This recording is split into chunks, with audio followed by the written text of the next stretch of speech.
Okay, great. Welcome, everybody. Welcome to this session that you join in to hear more about the programs in humanities. And we have two programs that are actually being presented to you, and those are two graduate programs: Communication for Business, Media and Culture, and the Art of Industry of Narration. So we're going to hear about these two programs in the next 45 minutes or so. Well, you're not going to hear about those from me because I'm just a moderator today, but I will just briefly explain to you the interactive options. So you can interact with us indeed by saying where you're logging in from. I see already various people doing that. That's great to see that. Also, of course, you can write your questions at any time. You can do that through the panel called questions right next to it. If you do it there, we make sure we don't miss any questions. You can do that at any time, and we'll be dealing with the questions at the end. Also, I will be opening up some polling questions just to get to know you a little bit better, to get your feedback, so that will come up as well. And last but not least, we have a little fun button, so to say, at the bottom of the screen. When you click on React, that's a button there. You can click on a reaction if you hear something you like. Exactly, that's the one. So by all means, use that. That's just to make it more fun and interactive also for the presenters. And talking about the presenters, let's go over to them. Let's go over to Milan. We go over to Julia, and she's going to introduce herself and the presentation. Good luck. Yep, absolutely. Hello, everybody. Thanks for joining us, and thank you, Luke, for the brief introduction. Well, I am Giulia Invernizzi. I work for Università Cattolica del Sacro Cuore in the International Recruitment Department, and today I'm here with Professor Tarantino and Professor Fumagalli to talk about their two programs. So let's go over the agenda, what we're going to do today. So we're going to meet the speakers, and we are also going to go over why you should study in Italy, why Italy is the right place to study, why you should study in Università Cattolica, and what is Università Cattolica, because you may be acquainted to what we do already, or you may not have heard of us before this webinar, so absolutely. And after that, we're going to go over to the main part, an interview with the professors. So we're going to have a nice interactive conversation with them. And we're also going to go over the admission information, just because we know that you guys are really, really interested in knowing how to get in our programs. So after that, if you have some questions, we are going to try our best to answer the questions. So that would be the agenda for today. Over to the professors, actually. Well, okay. We have Professor Tarantino and Professor Armando Fumagalli. I'm sorry, Professor, I actually sent over the wrong presentation again, but fine. He is the coordinator of the Master of Science in the Art and Industry of Narration, and Professor Tarantino is an associate professor in the Master of Science in Communication for Business, Media and Culture. And I, again, am Giulia Invernizzi. So let's start without any further ado. As to why you should study in Italy. So, Italy is very well known for food and wine. Well, we all know that. But did you know that we are very good manufacturers and we have one of the best healthcare systems in the world? Probably not. That's the reason why there's many reasons why you should study in Italy, but I mean, apart from being good winemakers and food producers, we also have very nice industries who work very well, especially in the luxury sector. And we have a good healthcare system, a good welfare overall. So, I mean, that is probably four good reasons to study in Italy, and this is also why we decided to place our campuses dedicated to each one of these specialties in different places, because you probably do not know this, but Italy is organized in districts, actually. So, for instance, our production of food and beverage is mainly located in Piacenza and Cremona, and that's why we have a campus there. Our businesses, most of our businesses are located in Milan. The luxury sector is all located in Milan as well. So that's why we have a big campus in Milan. We also have a big campus in Rome because we have a very special collaboration with Policlinico Gemelli University Hospital. So I'm gonna go over why you should study at Cattolica and why you should choose Cattolica later. But Italy is definitely well known for these four particular reasons, and I think those are the main reasons that you could lead you to decide to study in Italy in particular. But this is Italy. But why? What is Cattolica? Who are we? So we are the largest private state, non-state university in Europe, recognized and fully accredited. So we are recognized by the Italian ministry, by the European Union, etc., etc. We were founded in 1921, so we are not really that old compared to other universities, especially oldest universities, because some of the universities you can find in Italy were founded in the medieval times. So we're not old, but we're oldish, and so we know what we do. We have 5 campuses, as I said. We're spread all over Italy. Most of our campuses are actually in the north of Italy, but we also have the Rome campus. We have 12 different schools. So we really range from medicine to philosophy to education to economics. So we really have a lot of schools, and they really love collaborating together. And there are many examples of this in our academic offer. We are a big university with more than 40,000 overall number of students, and I think right now it's more than 5,000 students who are actually international students.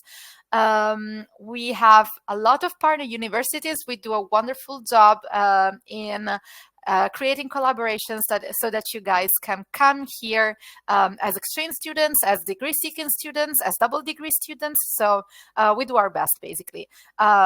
We just hit 50 English taught programs, actually. So it's not 40 plus anymore, it's 50.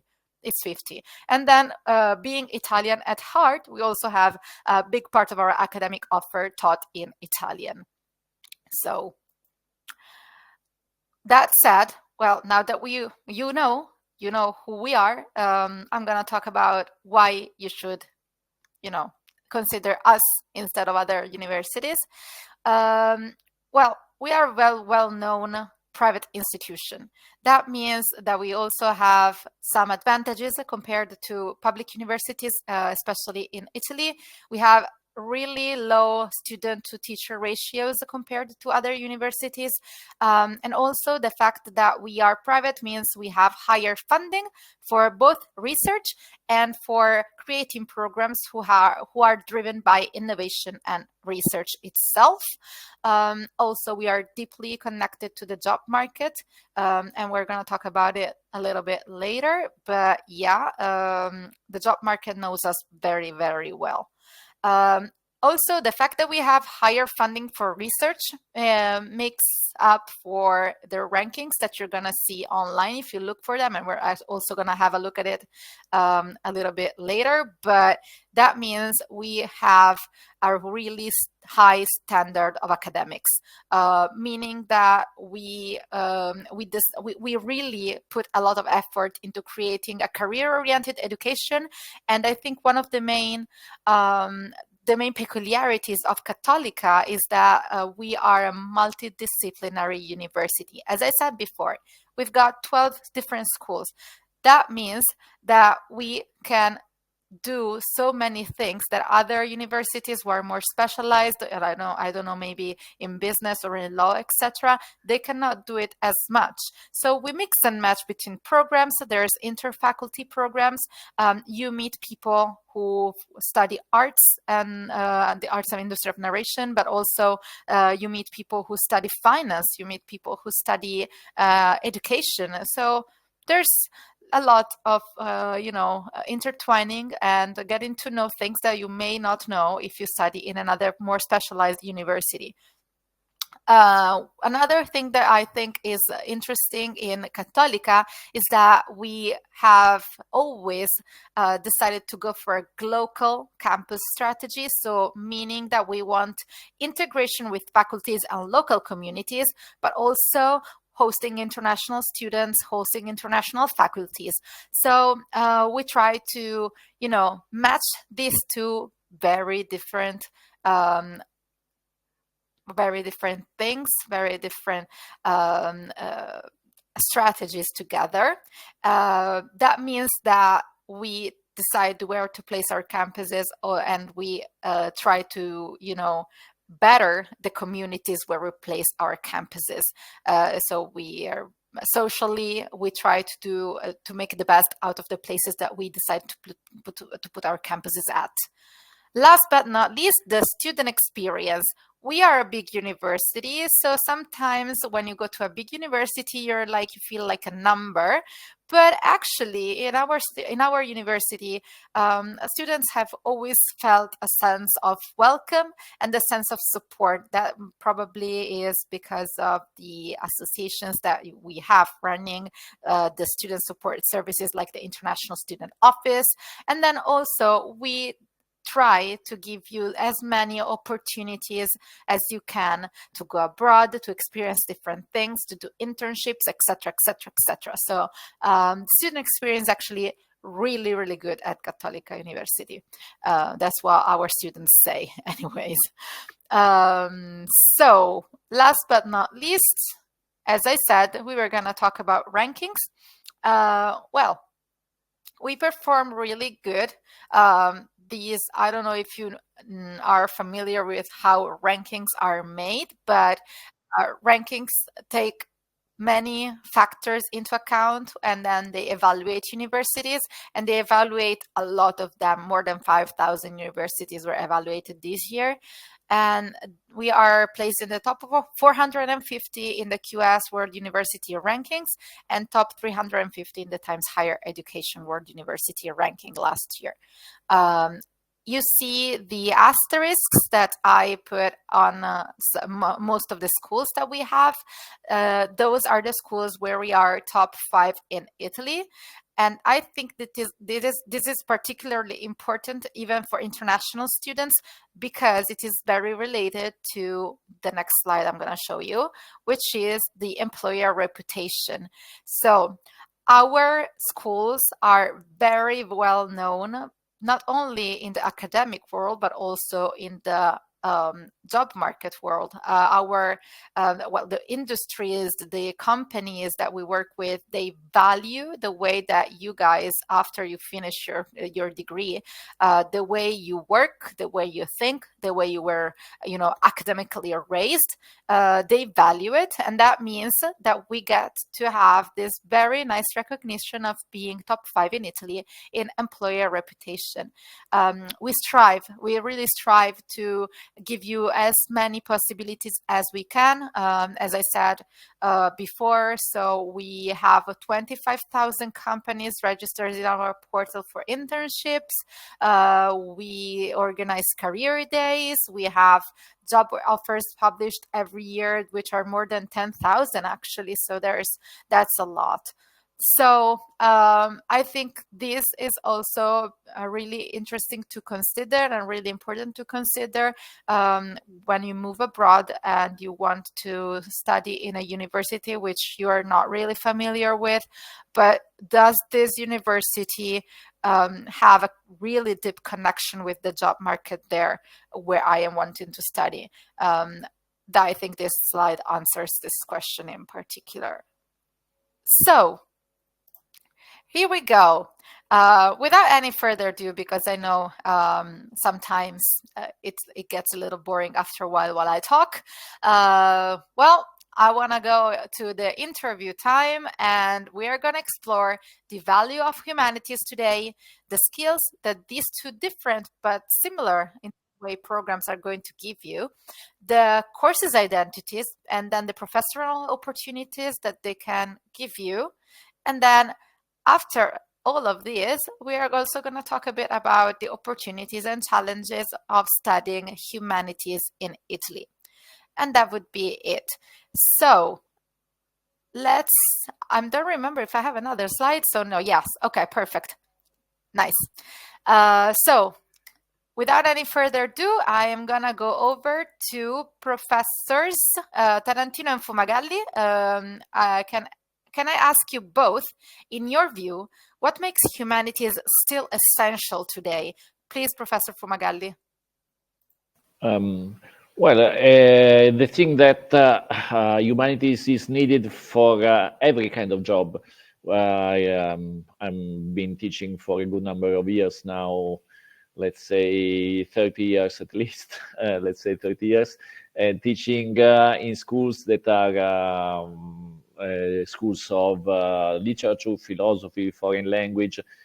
Particularly, I work a lot about what is related with cinema and television. Many of my students now work in cinema and television, but in many other areas of many different jobs.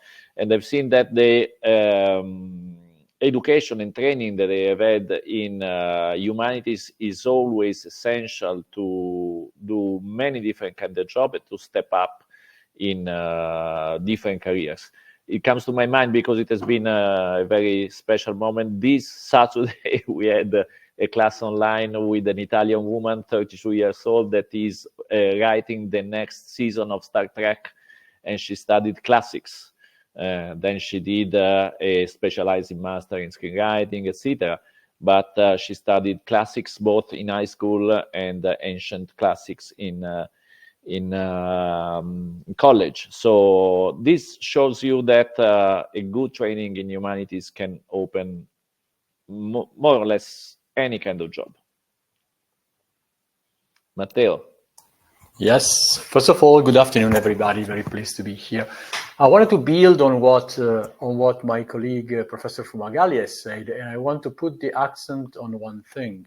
The main value of humanities today is that they are a very good response to a world that is increasingly complex. And the complexity of the issues that we are facing require precisely the kind of mindset that the humanities cultivate, which is, first of all, as Armando also said, manifold and highly flexible. But I want also to stress that it is a form of a mindset, a form of dealing, of addressing the world that essentially draws from the past to interpret the present and project yourself over to the future. And we are living today in a world in which forecasting, prediction, and all sorts of techniques to manage uncertainty are becoming highly critical. Now, at the same time, the world that we are living today requires the engagement with a lot of ethical issues and a lot of creative thinking. And I'm not talking only in the specific fields related to communication. I'm really looking at the wide variety of issues that we are facing. And we are strong believers that there is the deepest and the core value of humanities is precisely to train this kind of skills, which then, as Armando also said, can be applied across the whole spectrum of jobs and opportunities. Thank you very much. So going on with you, Professor Tarantino, how does your program reflect this relevance in a business and media context? Thank you. Yes. So the Masters in Communication for Business, Media, and Culture essentially rests on three main pillars.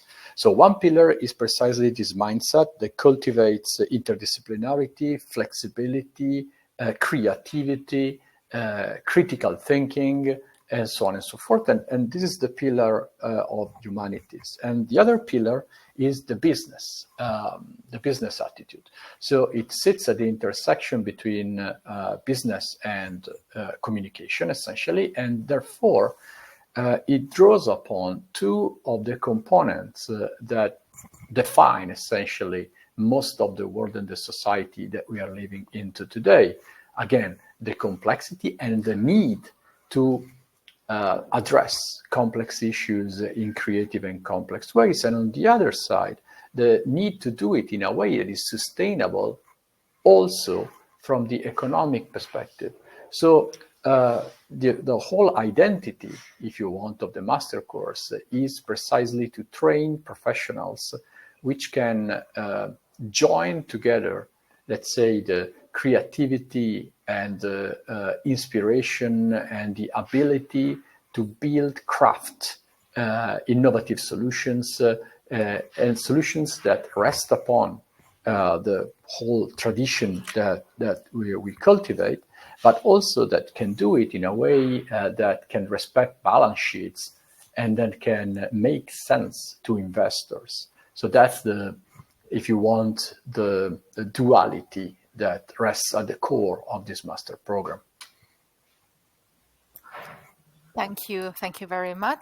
Professor Fumagalli, how is this expressed in narrative and creative industries? So what makes humanities an expression of narrative and creative industries?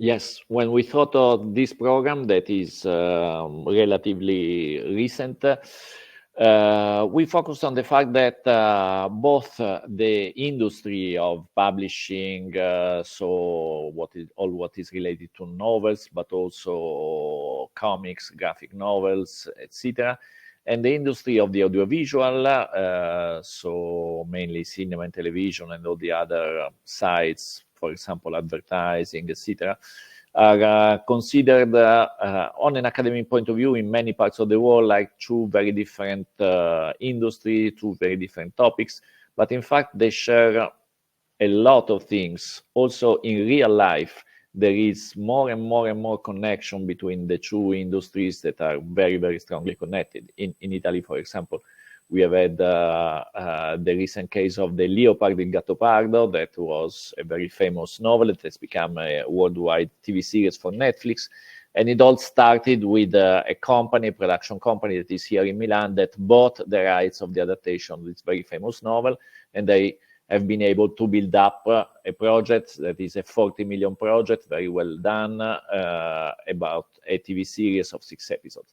So this shows that the two industries are strongly connected. So we wanted to develop a program that shows to the students and makes them understand how cinema and television,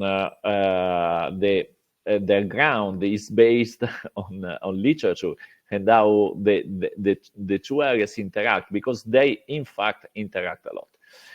So we have put the industrial side, but also the creative side.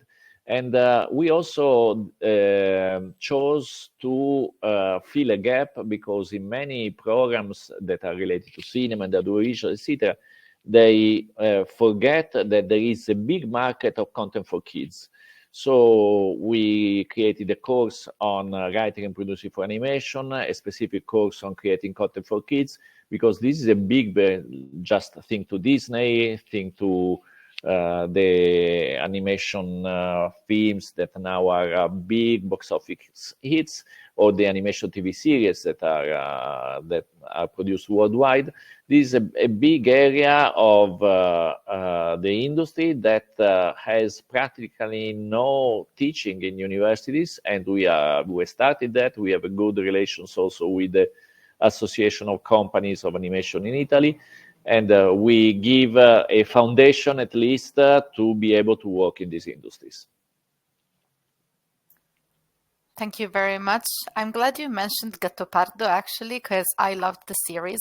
So I saw it and I really loved it. And if anybody did not watch it yet, please go watch it. It's so cute. Yes. And you see a Sicily that is so beautiful. You see a Sicily that is so beautiful. And in the series have been working one former student of ours. Yeah. Well, thank you very much. So I want to ask both of you, what are the core skills that students develop in your course? Matteo. So the master is designed to develop essentially 4 families of skills. So we have the ability to develop solutions for communication, which requires in turn a deep knowledge of both the past and the present and the current future trends of the field. So the professional that emerges from the master is able to orient herself in the best possible way in the current situation in media, not only in Europe, but in many contexts. We have students from everywhere that have gone on to develop very successful careers in many, many countries of the world. This knowledge of the field and the ability to create these solutions is matched with leadership skills, so the ability to go and design implementation strategies, commandeer resources, and align priorities in order to develop, to implement, this kind of solutions. We also have a sizable skill set that is related to technology, data management, and for those students who feel so inclined, also down to very hard skills such as coding that they can develop and make up a significant part of the new required professional skills, also in the field of communication. And then there is a 4th family of skills, which is the business side.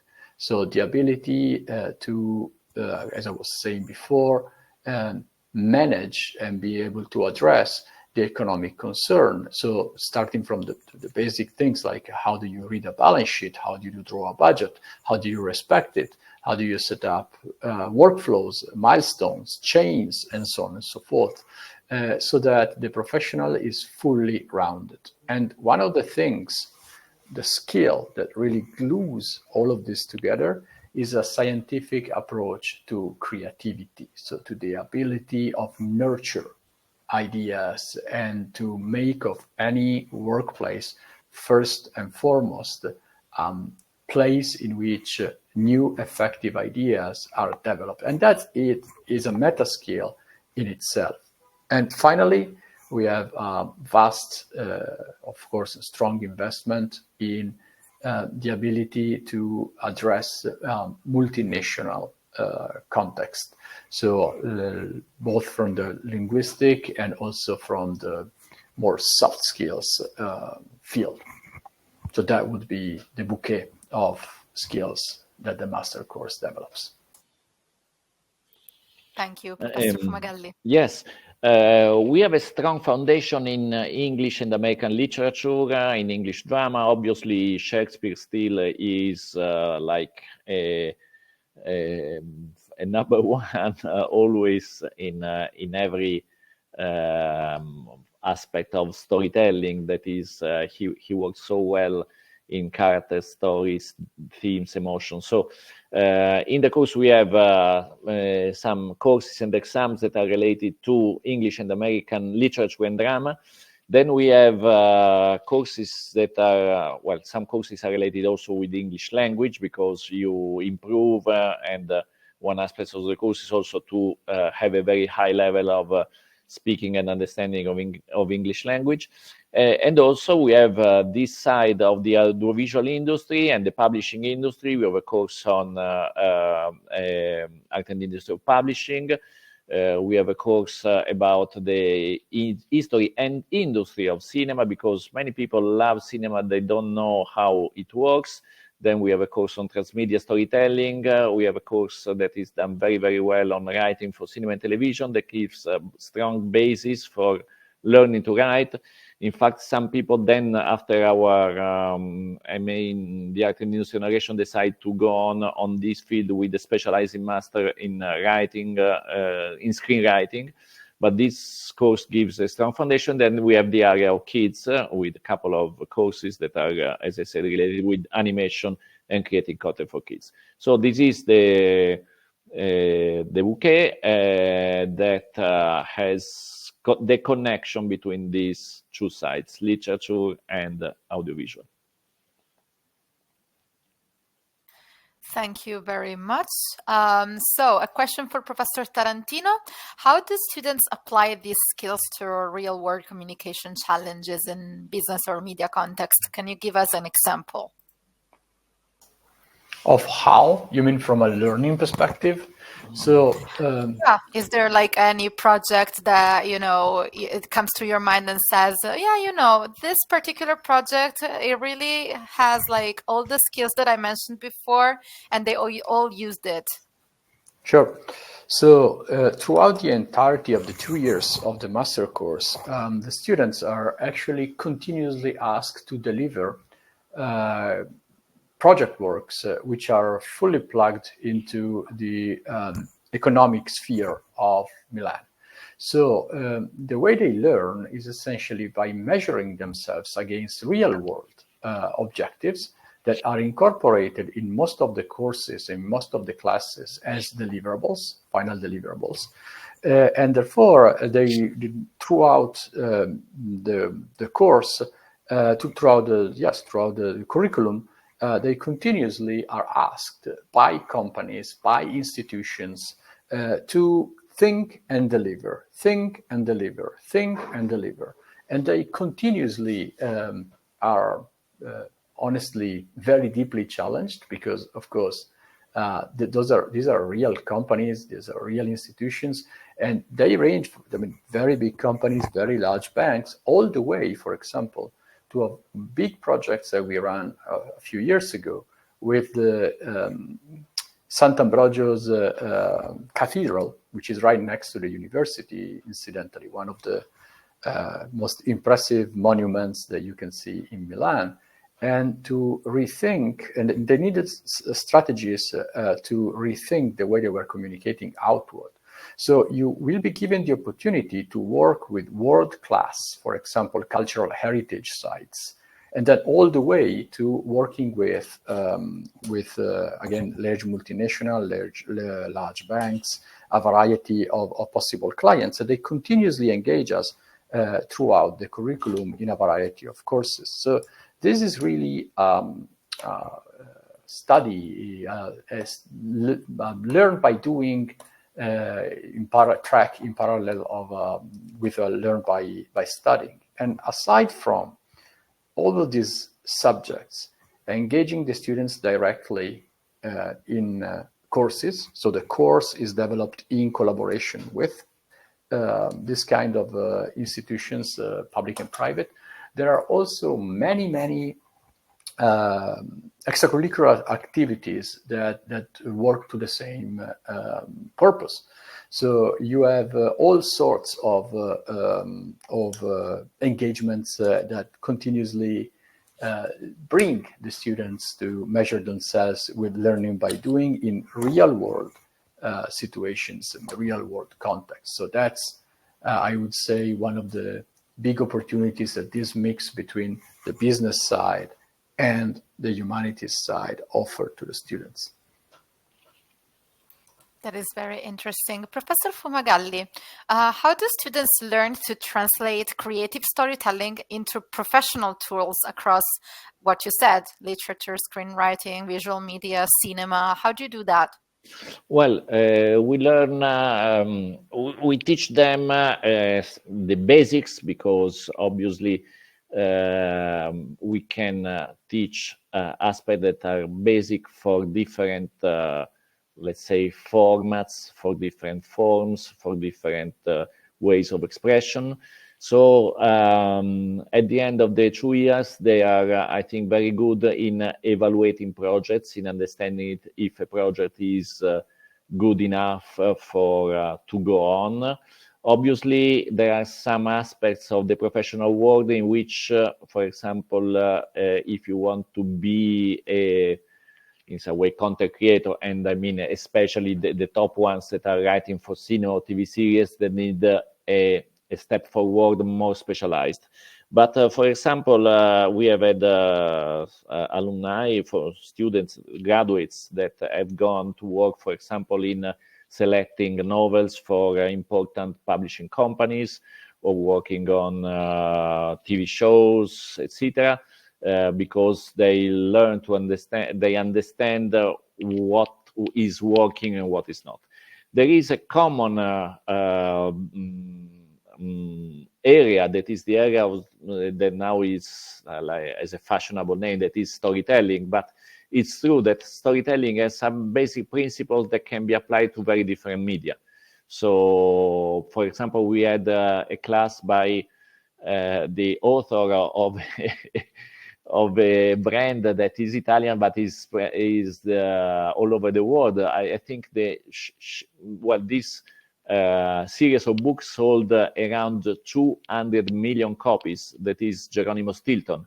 He's a very, very famous IP that in Italy everyone knows, but I know that he's also in China and many countries in the world.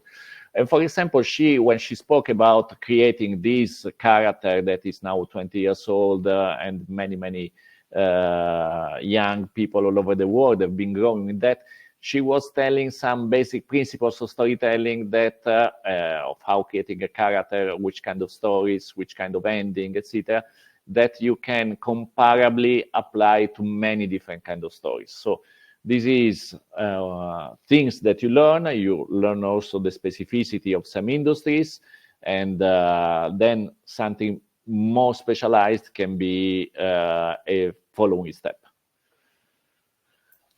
Thank you. So I have a question for both of us, and I want to ask you, what kind of students thrive in your programs? What is the ideal student for your program? Please, Professor Tarantino.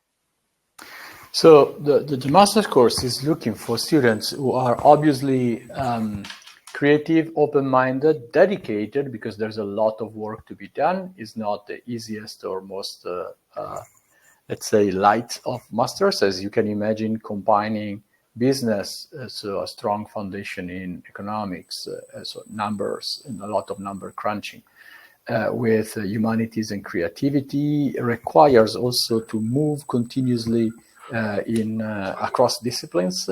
And that's also something that we are looking for, and something that our best students have in spades. So the ability and the flexibility to move interdisciplinarily.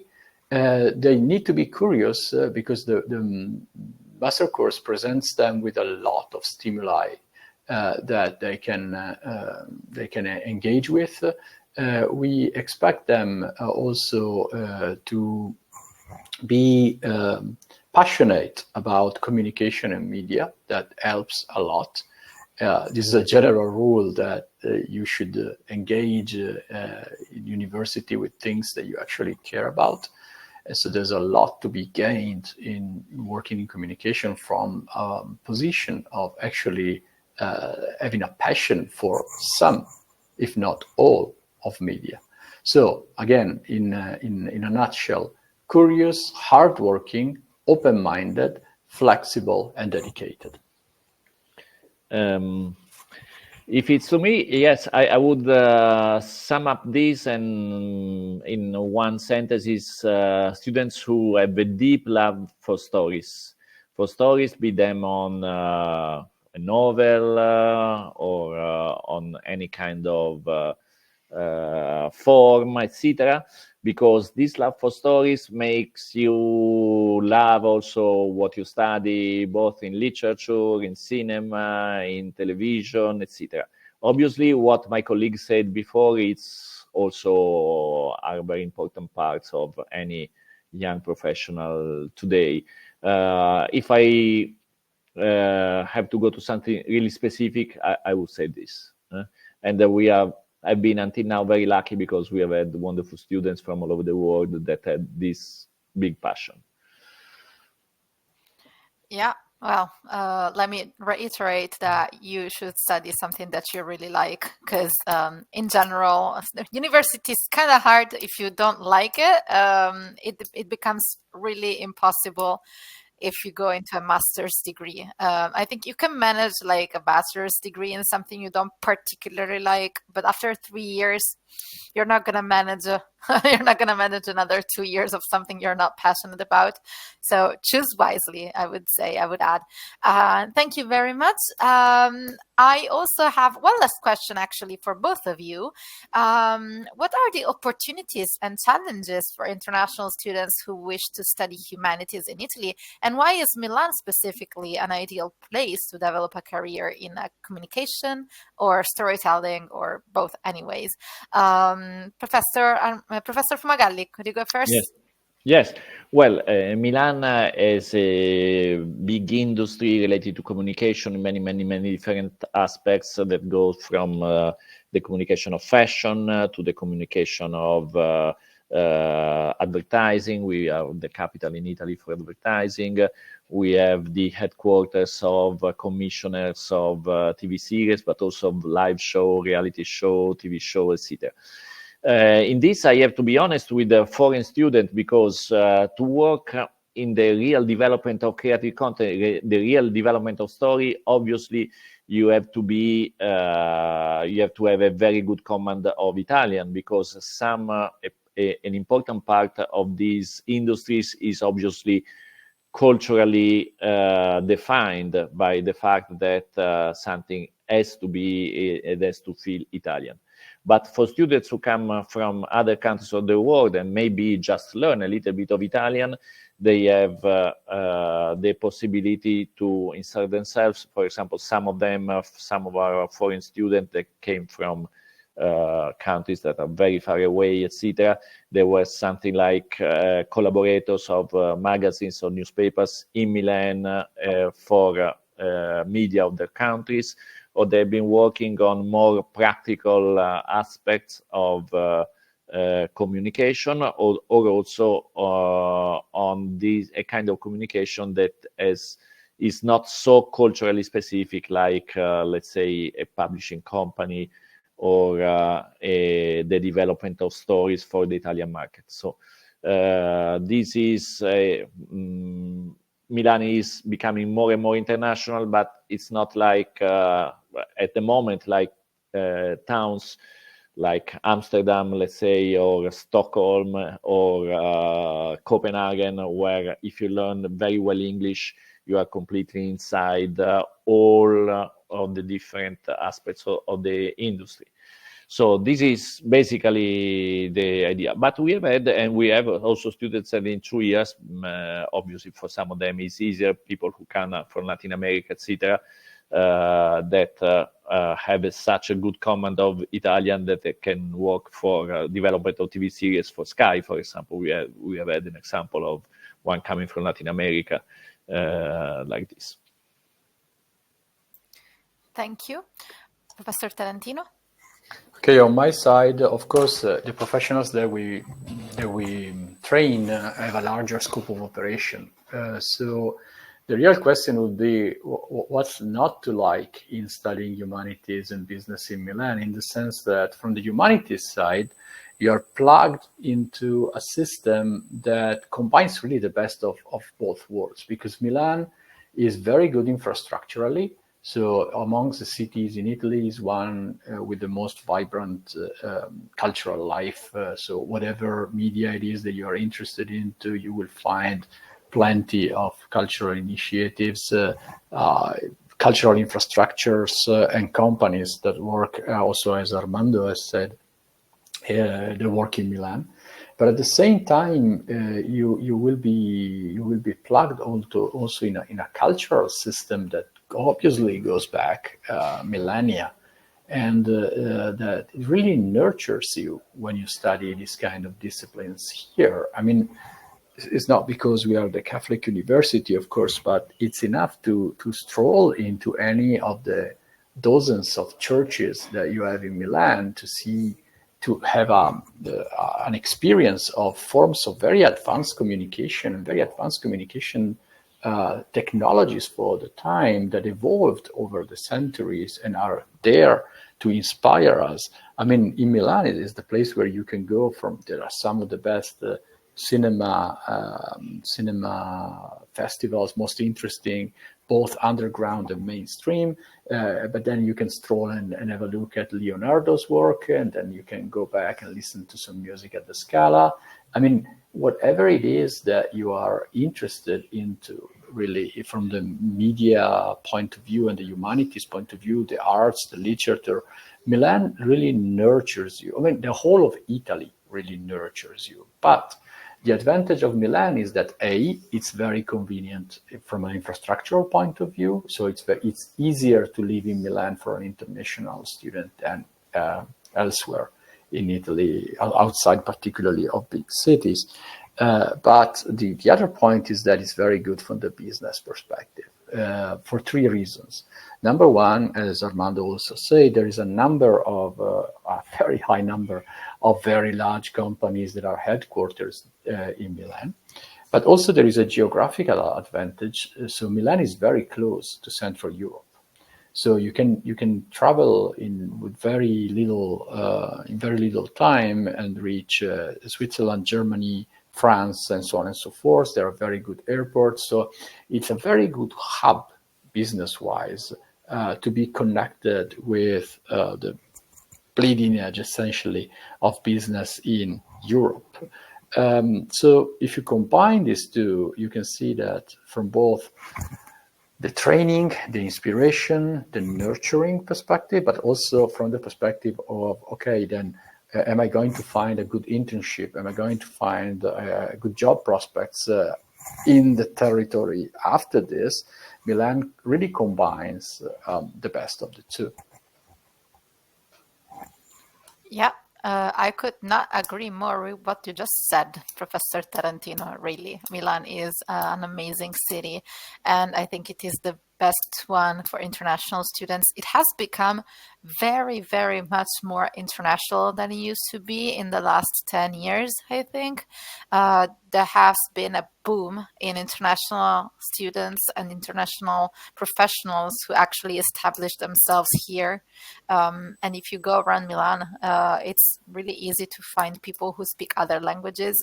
So that gives you the idea of how international Milan has become in the last 5 to 10 years.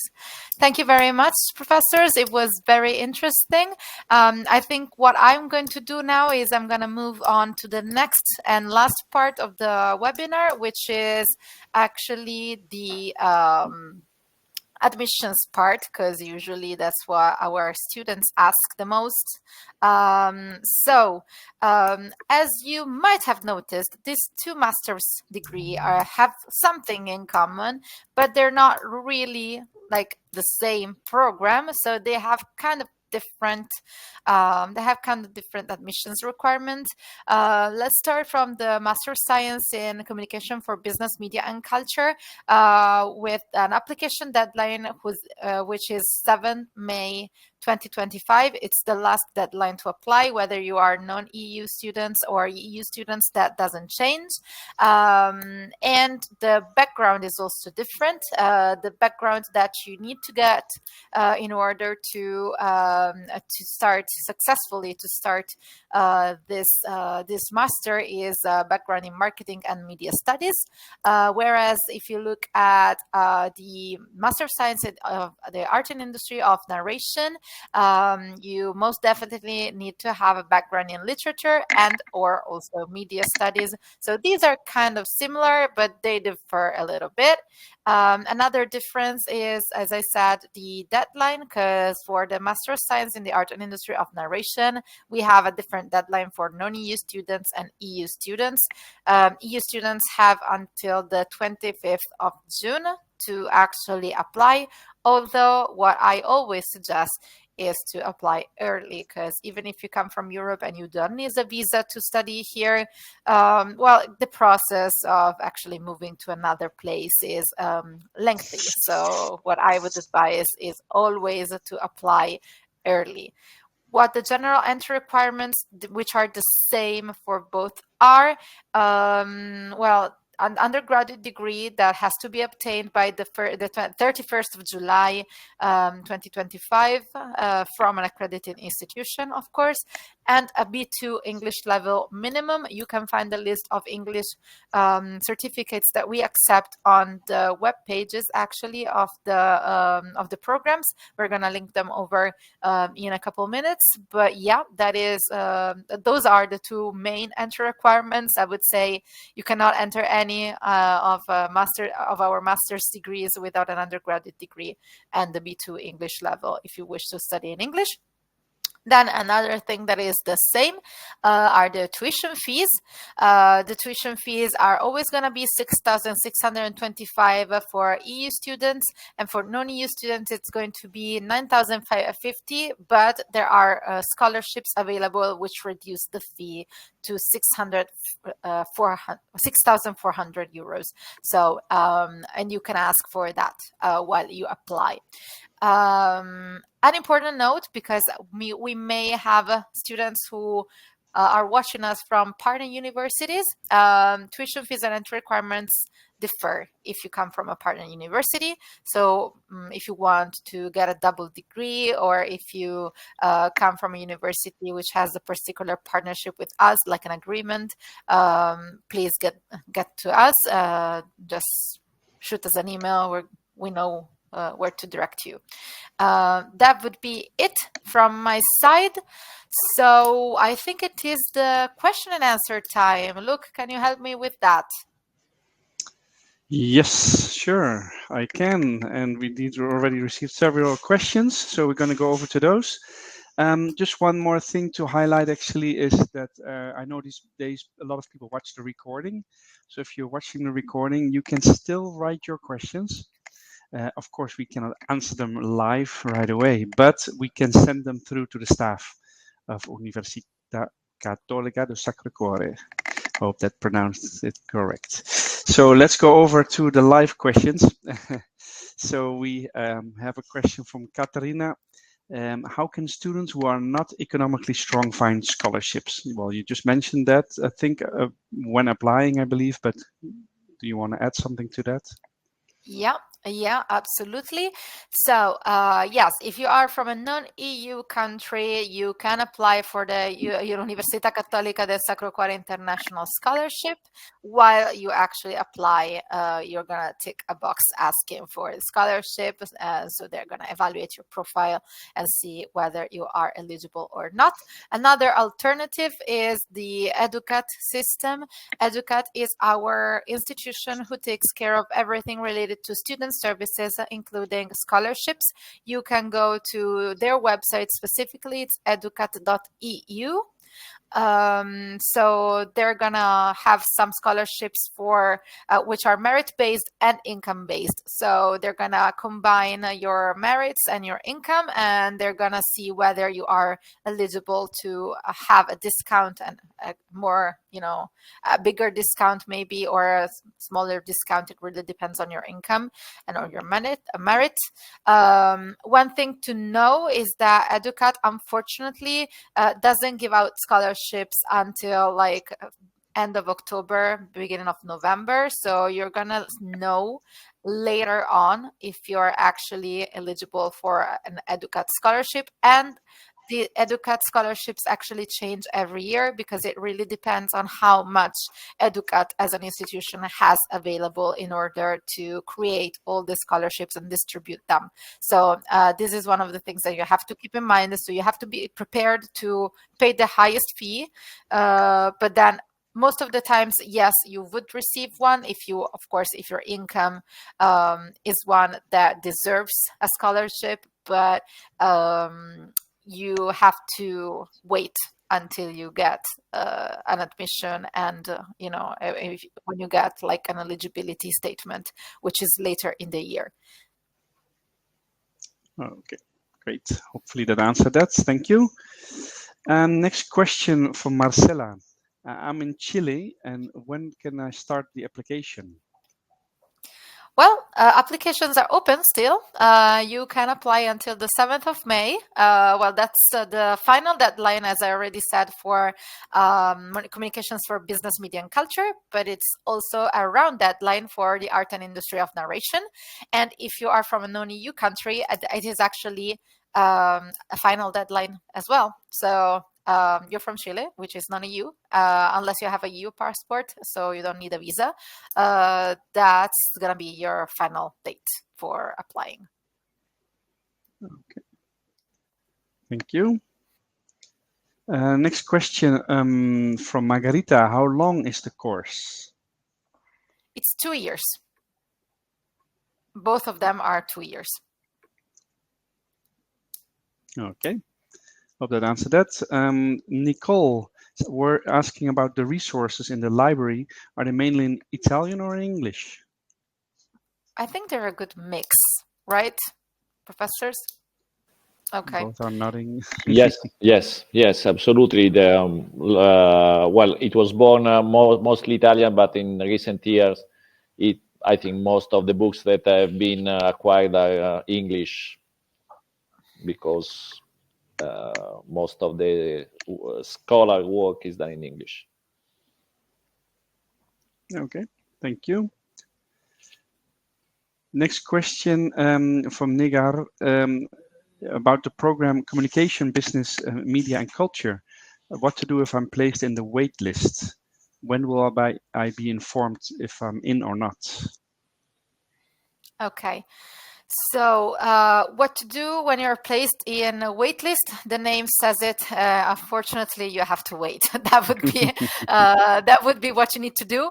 The one thing that I have to tell you and that I can tell you is that usually wait lists actually have movements throughout the summer, and usually the last, the definitive ones come out in July, but I would say so until July. I would say that there will be some movement. After that, it's gonna be more difficult, also because of the timing that it needs. That students need to get a visa. So yeah, I would expect the final actual call to be at the beginning of July, mid-July, before we close for our summer break. Okay, that answered that question. And let's see, we go over to the next question from Chevilana. Can I apply online? And what is the exam and what documents are required? Yeah, you can apply online and there is no exam actually. We just evaluate you, well, our colleagues from the international office instead, they evaluate you on your academic background and what you have done in the past, your motivation letter, which is the second one that you really have to take care of and, make sure it's the best one you can come up with before you apply. Reference letter is also required from either your professors as a bachelor's degree student, or if you have worked already, from your previous work buddies, work boss and stuff. A CV is also required, and then of course you're gonna have to upload your documents like your ID and passport. Also, if you already have it, we can and we want to see the undergraduate degree that you have pursued. If you don't have it yet because you're graduating in the next months, usually the transcripts from the first year, the last final year that you did is also something that we require. The transcripts that you have available, they're going to be uploaded, and that would be it, if I'm not mistaken, if I'm not forgetting anything, because it's a long list. But yeah, everything can be done online. Yeah, and we do a final interview with the candidates. Right. If you pass the first, if you pass the first round of evaluation, then you're gonna have a final interview. Yeah. Okay, thank you. Let's go. And meanwhile, I just wanted to mention also, I open up the polling, so there's some more options to answer the polling questions, just to know also what information you're still looking for example. So let us know. we're going over to the next question from Dennis. Dennis is asking, in what ways can storytelling become a legitimate resource for sociological theorizing? Okay. Well, that's an academic question, so I think it is it is something that I cannot answer. Please, professors, give me a hand. Well, What can you say about this briefly? Yeah. I would say very, very, very shortly. So the question was how sociological thinking is nurtured by storytelling.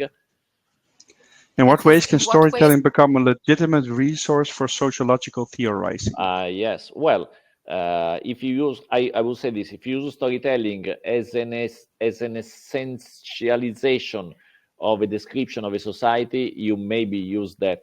Obviously, not everyone accepts that, but many scholars say that they have learned about a society much more reading a novel than reading dozens of sociological books.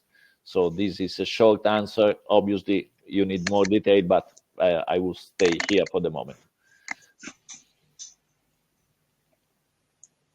Okay. We're getting a thumbs up, so I guess that is answering that. All right. Those were the questions we've received so far. I have opened up another question for the audience. So that is to also know about what kind of information we're still looking for. The top seems to be currently cost of living. Is there something briefly you can say about that in Milan? Yeah, absolutely. It is something very important, and I understand why it comes up every single webinar we make. Actually, look, I think so.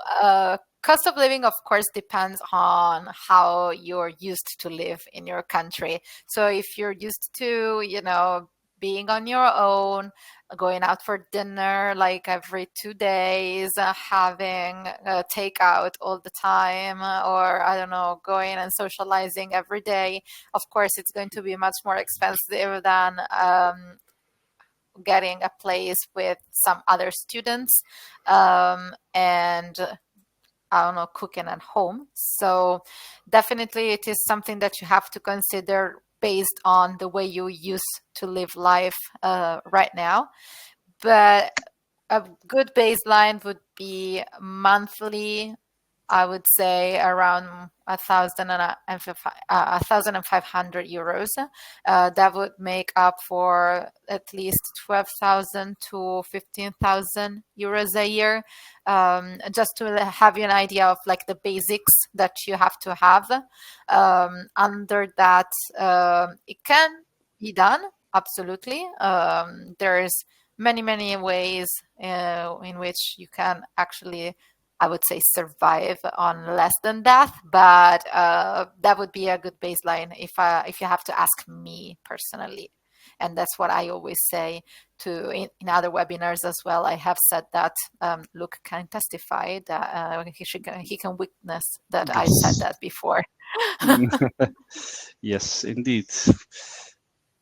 Well, I hope that is answering that for the people involved, and it's also answering all of the questions that you may have. And that slowly then rounds up this session. So I hope it was useful. From my side, I'd like to thank everybody for joining. Of course, first of all, the people that joined online, the potential students from a lot of different countries. I saw UK, Spain, Azerbaijan, Macedonia, Philippines, Greece, Hungary, US. Well, even more. So great to see that. And of course, thank last but not least the presenters, the professors Matteo and Armando Fumagalli. Thank you very much, professors, for having joined us. And a pleasure. Good to hear. And Julia, thank you for your moderation part, of course, as well. Thank you. I want to just mention before we have a last wrap up from you, Julia, just to mention that I've put the link to apply in the link section. It also popped up on the screen briefly, but it's still visible in the link section under apps at the bottom. So if you click there, you can directly go to the site where to apply if you want to. And last but not least, I have a last polling question, and you can judge us now. So you can tell us how you feel the session was. So you can grade the professors. How do you feel the session was? Was it good? Well, so far so good. Whilst that is going on, maybe a last word is mentioned to you, Julia, to wrap up the session. Yeah, just saying, I just want to say thank you to the professors as well, because I know you have a packed schedule and it is always nice to make some room for us from your side. And then another thing that I really want to say is if you have any other questions, if you were too shy to ask, there is an email that we give out to everybody, so we know we get back to you as soon as we can. There's a lot of questions coming up every day, but please do not hesitate to use it. International.unicat.it is the website, and international.inquiry@unicat.it is our our email that you can use whenever you feel like you have a question that you could use. Just shoot us an email, please. That would be it for me. Thank you very much. Thank you, everybody. Bye-bye. Thank you, everybody, Bye-bye. and have a good day. Bye. You too. Bye.